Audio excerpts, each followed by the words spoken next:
I'm going to start by reading part of Isaiah chapter 11. There shall come forth a rod from the root of Jesse, and a flower shall grow out of his root. The Spirit of God shall rest upon him, the Spirit of wisdom and understanding, the Spirit of counsel and might, the Spirit of knowledge and godliness, the Spirit of the fear of God shall fill him. He shall not judge by reputation, nor convict by common talk, but he will judge the cause of the humble, and reprove the humble of the earth. He shall strike the earth with the word of his mouth, and with the breath of his lips. He shall slay the ungodly. He shall gird his loins with righteousness, and cover his sides with truth.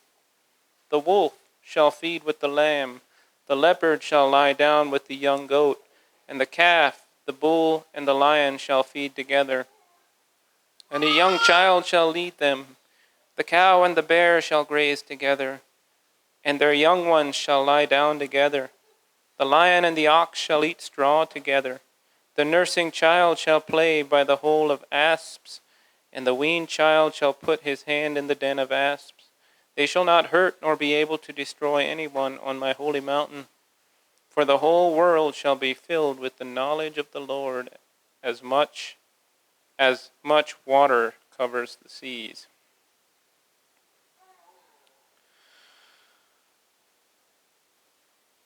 I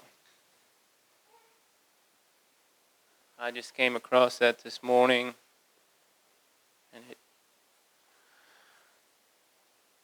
it fit with thoughts I've been having recently, and when I was a young boy, I remember I did a lot of daydreaming. I remember wondering, like, how would it be if one day we woke up and Satan was dead, the devil was destroyed, and nothing but righteousness and good would exist. There was no evil, no temptations toward evil, just things that are godly. Recently, when I remembered how I used to wonder about that, I thought, oh, well, that's going to happen. Someday we're all going to arise, and the Lord is going to establish His kingdom on the new heaven, with the new heavens and the new earth, and righteousness is going to dwell there. Satan will be bound. He will have no power over us, I don't think. And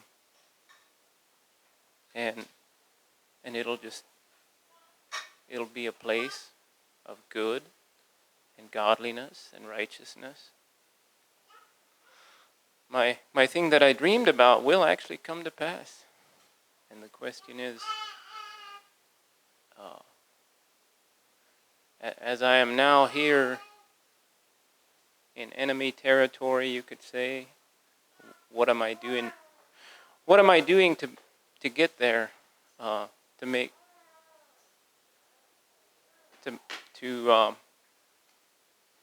prepare a place, or be fit for the Lord to prepare a place for me.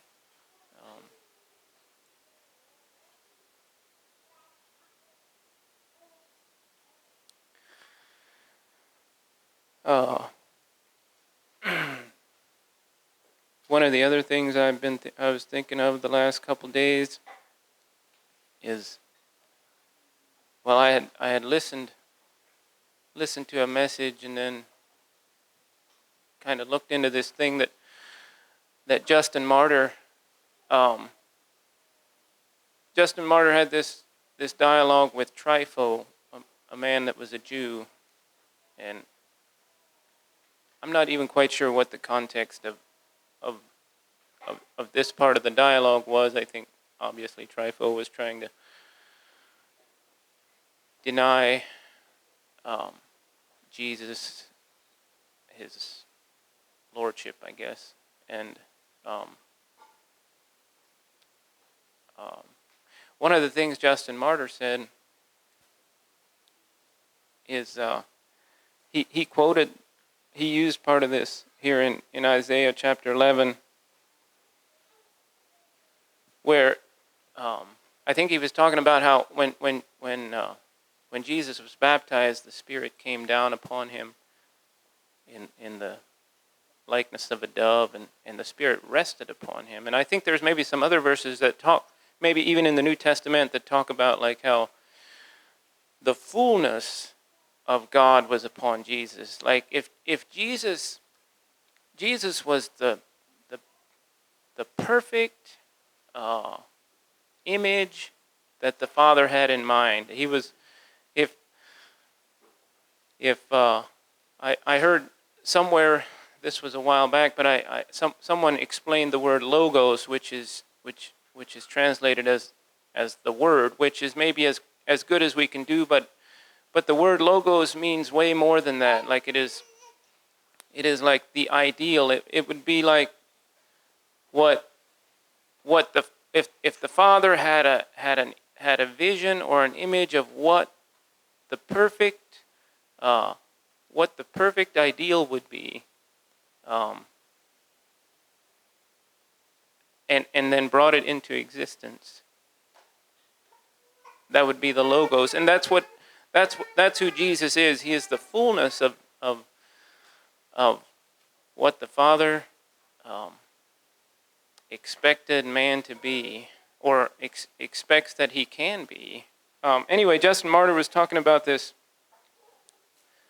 This verse here in Isaiah 11, where it says, well, the first verse is obviously talking about Jesus, where he says, "There shall come forth a rod from the root of Jesse, and a flower shall grow out of his root." And then it says, "The Spirit of God shall rest upon him." Then it says these seven spirits: the Spirit of wisdom and understanding, the Spirit of counsel and might, the Spirit of knowledge and godliness, the Spirit of the fear of God shall fill him. And he was saying that, like in prophets of old and godly men of old, they may have had one or maybe two of these spirits, but in none of them rested the fullness of them like they did on Jesus. The ones he mentioned are, like he said, Solomon had the spirit of wisdom, Daniel had the spirit of understanding and counsel, Moses had the spirit of might and piety, Isaiah had the spirit of knowledge, Elijah had the spirit of the fear of God. Those are the ones he mentions. You probably go on, like some are maybe obvious. Samson had the spirit of might, but he lacked a whole bunch of the others. But in Jesus, here was a man who rested the fullness of all that, the perfect image of what the Father had in mind for man.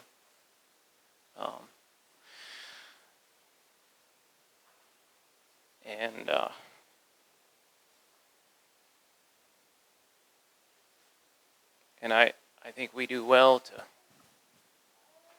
when we're instructed to look into the perfect law of liberty, when we're instructed to look to Christ, it is for the purpose of being transformed into that perfect image where we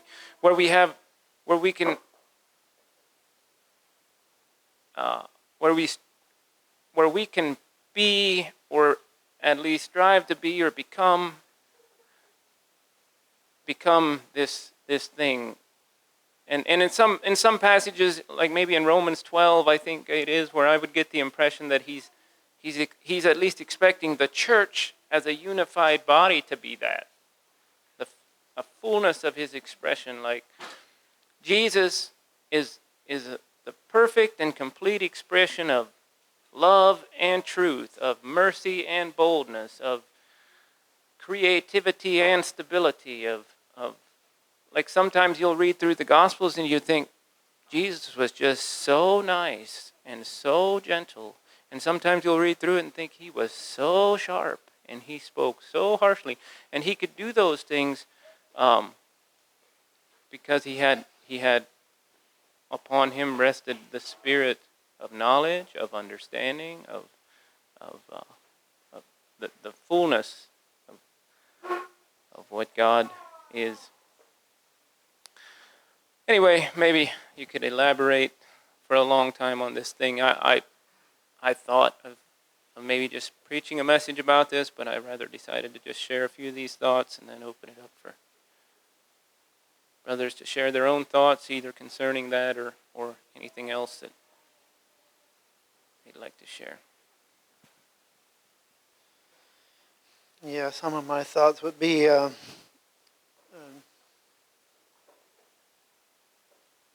just about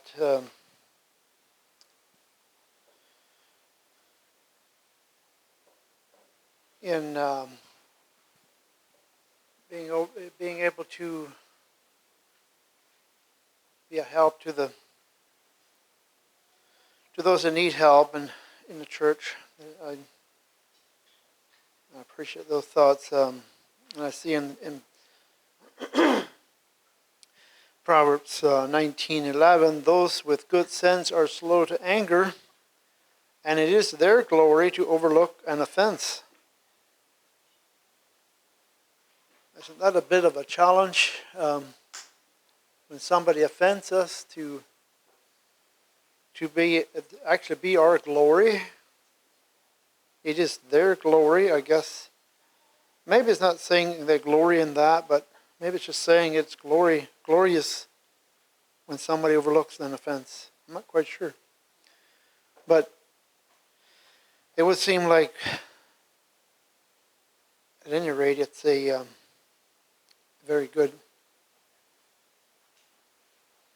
In one way or another, it's a glory to overlook an offense, but when we're offended, we're not about to be feeling very glorious about it.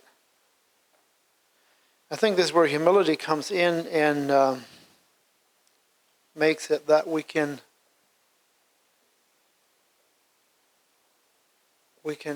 do all things in Christ. Pride will just do the opposite. I don't know. I just felt like reading the rest of this proverb yet.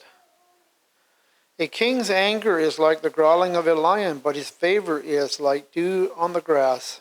A stupid child is a ruin to his father, and a wife's quarreling is a continual dripping of rain.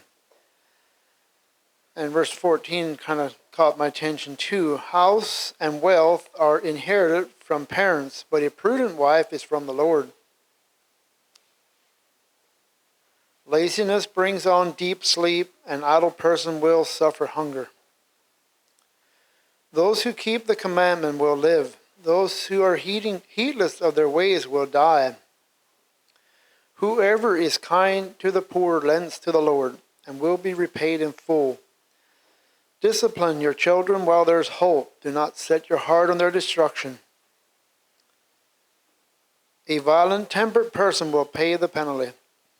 If you effect a rescue, you will only have to do it again.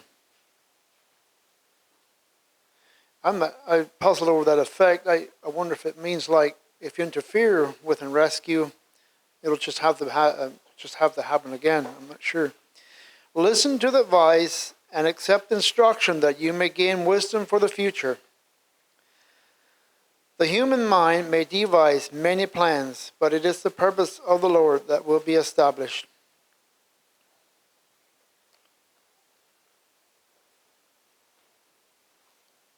I think this is a verse, when we got married, we had a neighbor that moved from New York. He's trying to be a homesteader.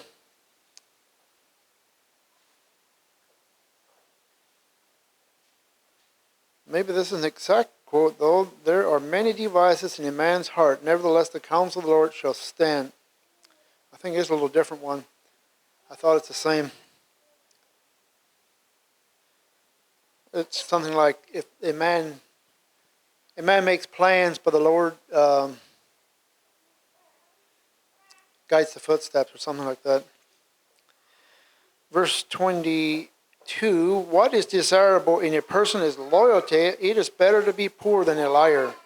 And it is better to be poor than a liar. The fear of the Lord is life indeed. Filled with it is one. The fear of the Lord is life indeed. Filled with it one rests secure and suffers no harm.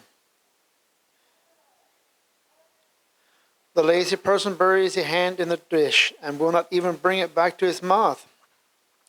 Strike a scoffer, and the simple will learn prudence. Reprove the intelligent, and they will gain knowledge.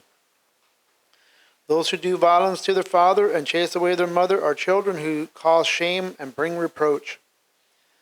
Cease straying, my child, from the words of knowledge, in order that you may hear instruction.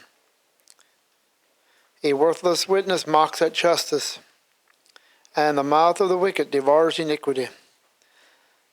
Condemnation is ready for scoffers, and flogging for the backs of fools. Yeah, I really appreciate all these thoughts that were shared this morning. I think I had specific thoughts for every brother that was sharing, but I don't really have anything all that specific anymore, other than maybe just how it can easily happen to us. And I think I've caught myself doing this thing that we see it takes to function as like in a marriage or in a brotherhood. We're so likely to see a disquality in others that we can't see if it's in ourselves.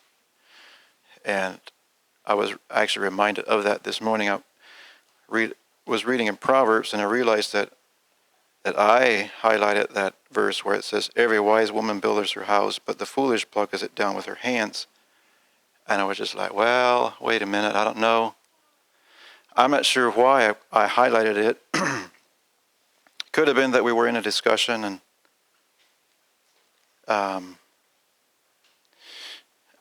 maybe my wife was asking for verses and stuff. I don't remember, but it would be something that I have to caution myself that I don't want to, just handle in a way like that. Highlight the ones that apply to her and neglect the ones that apply for me. So I was also telling my family lately about that story that about the neighbor that man wanting to justify himself, and he asked, like, who is my neighbor? And this was after that Jesus had told this man the greatest law and the greatest command would be to love the Lord your God with all your heart, soul, mind, and strength, and your neighbor as yourself. I just was reminded how that the man that fell among the thieves and was half dead wasn't actually the next door neighbor to the Samaritan. Like in this case, a neighbor isn't necessarily just the person living next door to you, but it for sure is your neighbor, but I think it's way broader than that.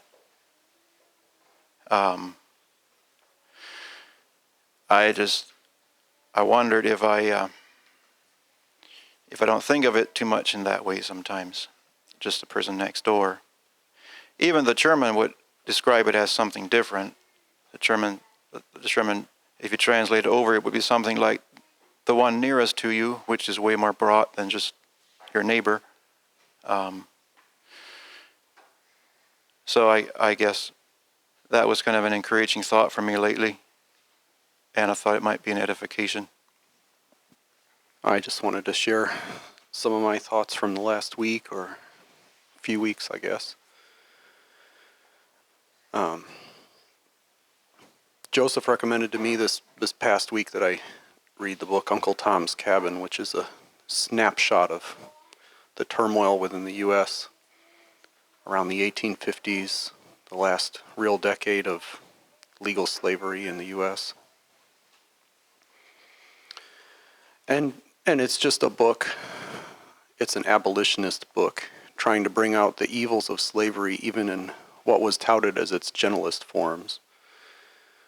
Slaves that had masters that were kind and treated their slaves, I wouldn't say as equals, but nearly as equals as human beings while they were within their care. And yet, legally speaking and by the laws of the country, these people were still property and could be used to settle debts. And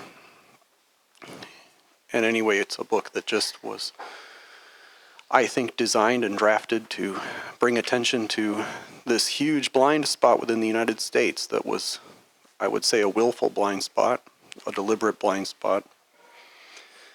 Slavery in its gentlest forms could be a hugely destructive force, and these people that were relegated as a second-class citizen, or even less than human in a lot of cases, or maybe never better than a child, were actually fully feeling every much and more as anybody else in the world, and easily destroyed and devastated by the people whose power they were under. And I guess part of the story, too, is highlighting different aspects of the Underground Railroad, and there were people who were willing to risk everything for the sake of helping runaway slaves escape to freedom. Even in the free states, there were laws drafted that made it a crime to aid somebody who was escaping a southern state. So in one particular case, there's a Quaker colony, and these people are pious, and they're very much interested in serving the Lord, and they're saying a lot of the same things that are being said, in, at least at that time period, in churches across the land. They would have some of the same rhetoric, but within the context of what these people were doing, risking everything, knowing that it could cost them their children, their wives, their estates, if they had them, it brought a totally different meaning. In other words from a southern preacher that could be brought out in time of crisis to comfort somebody did not have the same weight or meaning as same passages of scripture quoted from one of these Quakers who was daily risking everything for the sake of setting somebody else free. And it just really has been making me think, like, well, what are our blind spots today, 170 years later in 2020? And I've really been wrestling lately with a lot of things that Jesus said and their gravity.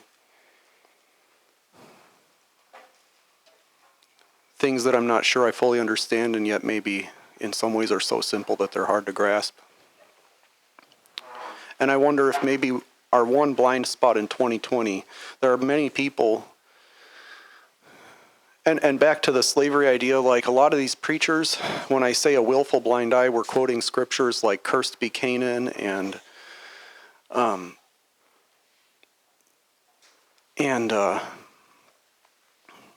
think like "Jacob have I loved, but Esau have I hated," to say that there would always be a class of people that were destined to serve, and that it was God's will, and therefore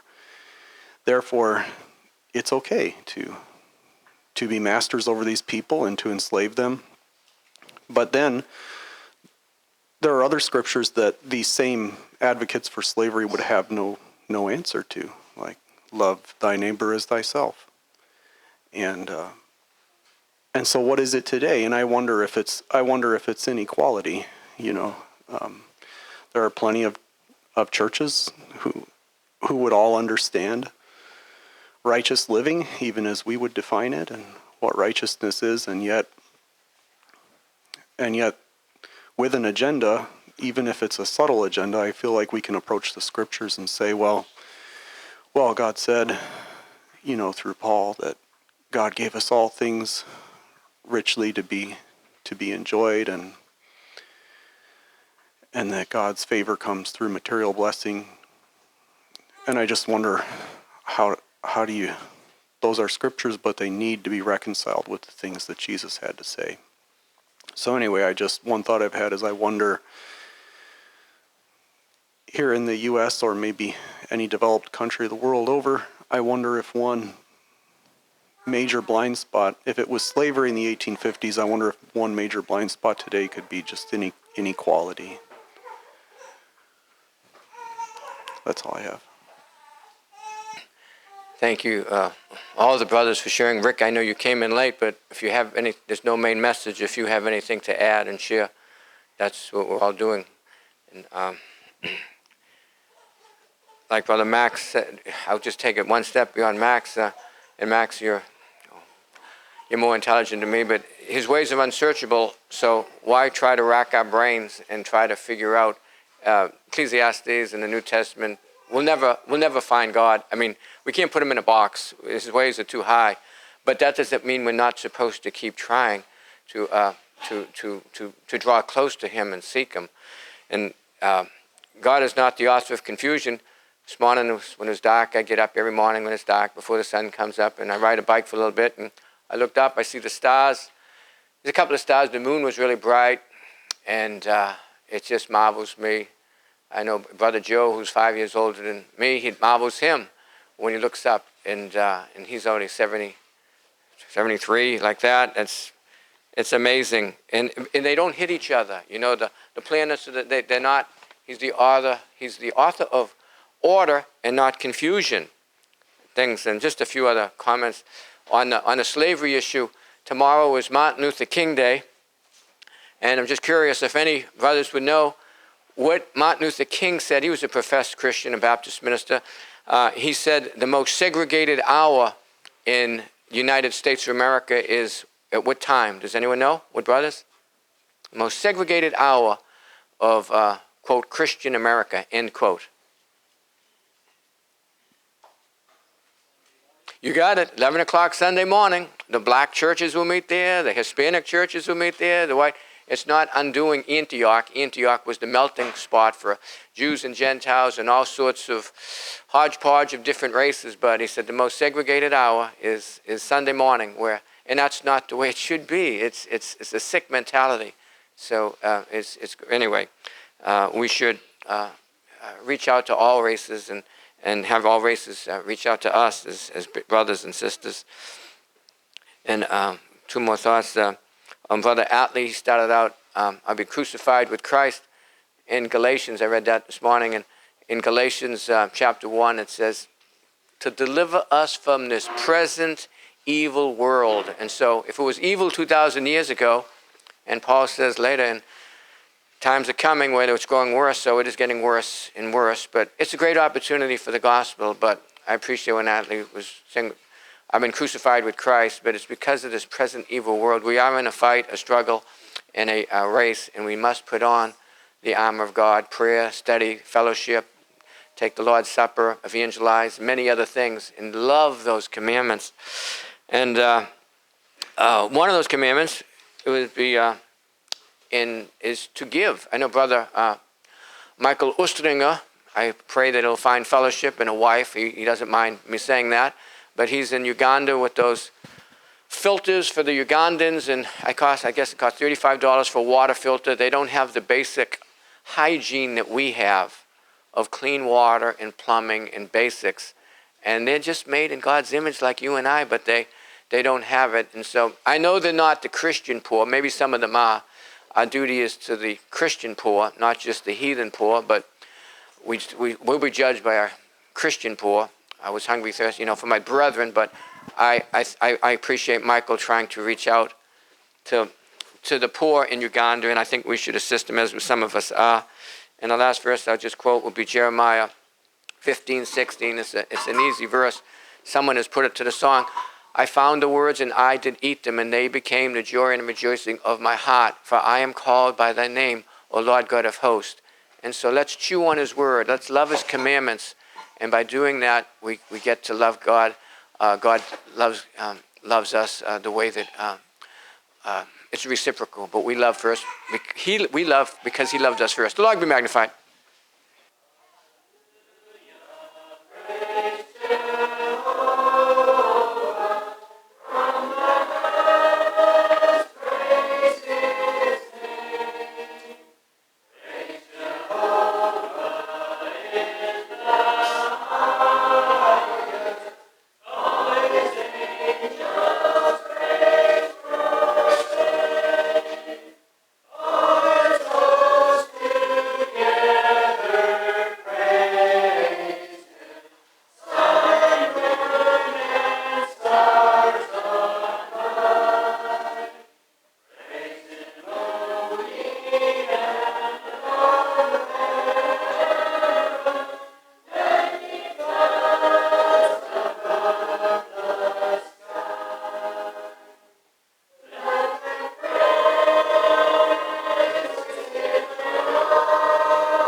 wanted to read some verses from 1 Corinthians 11.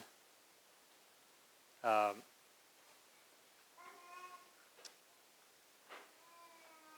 not sure I fully understand, well, I'm sure I don't fully understand the context here.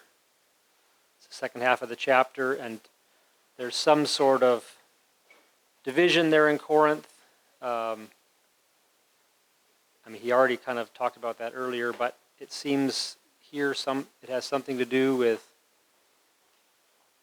people not eating with each other or not sharing with each other, and I'm not really sure exactly what I don't quite understand from the verses what exactly was going on when they gathered together. But something is going on here in the assembly that Paul is concerned enough about to say that what they're doing when they gather together is not eating the Lord's Supper. And we, I think the verses in this chapter are familiar to us, especially I think the verses 23 through 26. And I guess I think those are good verses to think of often. I guess I wanted to read what comes after that. I'll start in verse 26. He says, "For as often as you eat this bread and drink the cup, you proclaim the Lord's death until he comes. Therefore, whoever eats the bread or drinks the cup of the Lord in an unworthy manner shall be guilty of the body and the blood of the Lord. But a man must examine himself, and in so doing he is to eat of the bread and drink of the cup.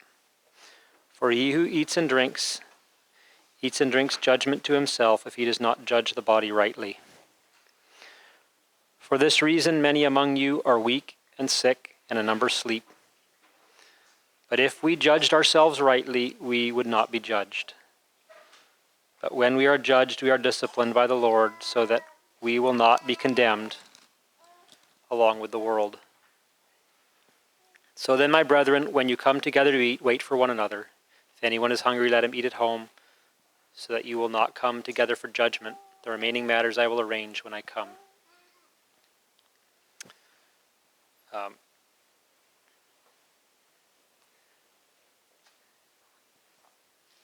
I appreciate how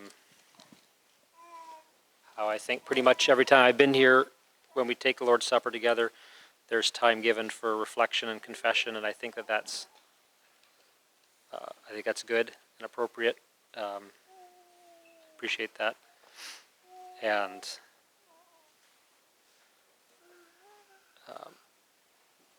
I guess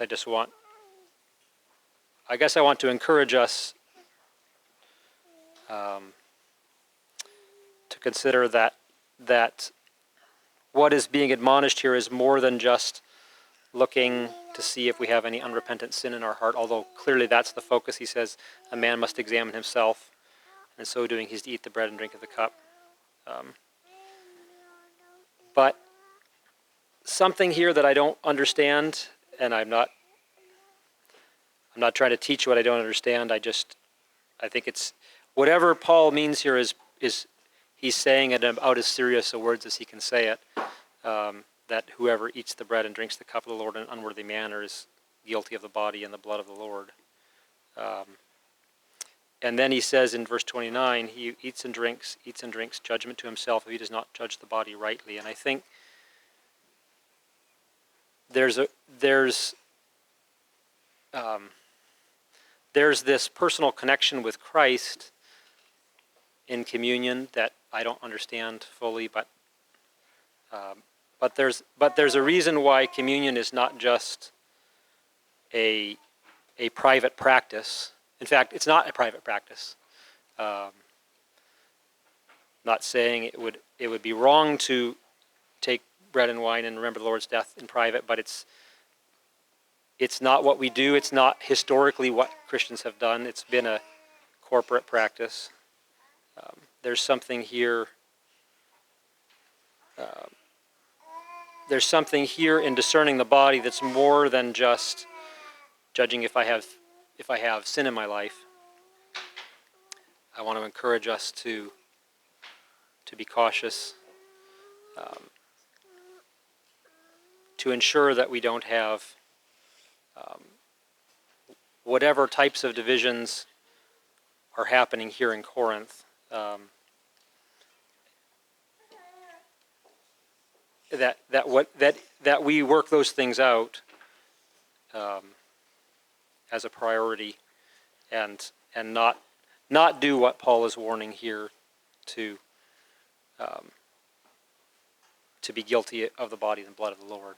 And I, as I said before, I confess I don't fully understand this. I would be open to others to maybe help me understand this, but whatever this warning is here, I think it's something I want to encourage us to consider.